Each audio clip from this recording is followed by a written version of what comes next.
अस्सलाम वालेकुम। अगर तारीख़ के कुछ औराक को पलटें तो पता चलता है कि अल्लामा इकबाल रहमतुल्लाह अलैह 1929 के अंदर जनाब टीपू सुल्तान के मज़ार पर हाज़री के लिए गए।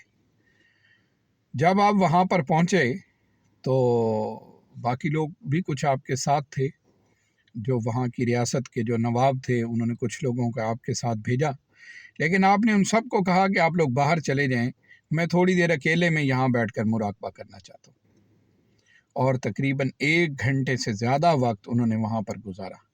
जो लोग उनके साथ थे वो कहने लगे कि अल्लामा इकबाल तकरीबन काफ़ी देर वहाँ पर खड़े होकर रोते रहे।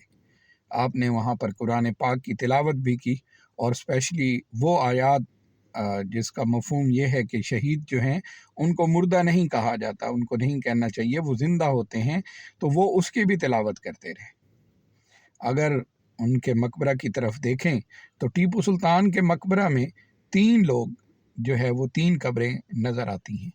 एक कब्र उनके वालिद हैदर अली की है, दूसरी कब्र उनकी वालिदा फ़ातिमा की है। ये मकबरा उन्होंने ख़ुद जो है वो तामीर करवाया था, अपने वालिदैन को वहाँ पर उन्होंने दफन भी किया था, और बाद में फिर जो तीसरी कब्र थी वो टीपू सुल्तान की बनी। टीपू सुल्तान का जब आखिरी वक्त करीब था तो एक मुशीर ने आकर मशवरा दिया कि क्यों ना हम जो है वो अंग्रेज़ों से सुलह कर लें।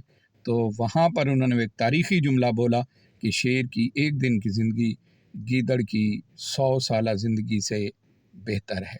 टीपू सुल्तान एक बहादुर शख्स थे जिन्होंने पूरी कुव्वत के साथ अंग्रेज़ों का मुकाबला किया। और अल्लामा इकबाल हाज़री देने के बाद जब वापस लाहौर पलटे तो आपने एक मज़मून भी लिखा, शमशीर गुमशुद।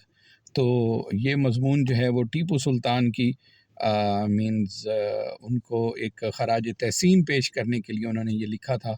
अल्लाह पाक टीपू सुल्तान जैसे बहादुरों की कब्रों पर लाखों करोड़ों रहमतें नाज़िल फरमाए। आमीन।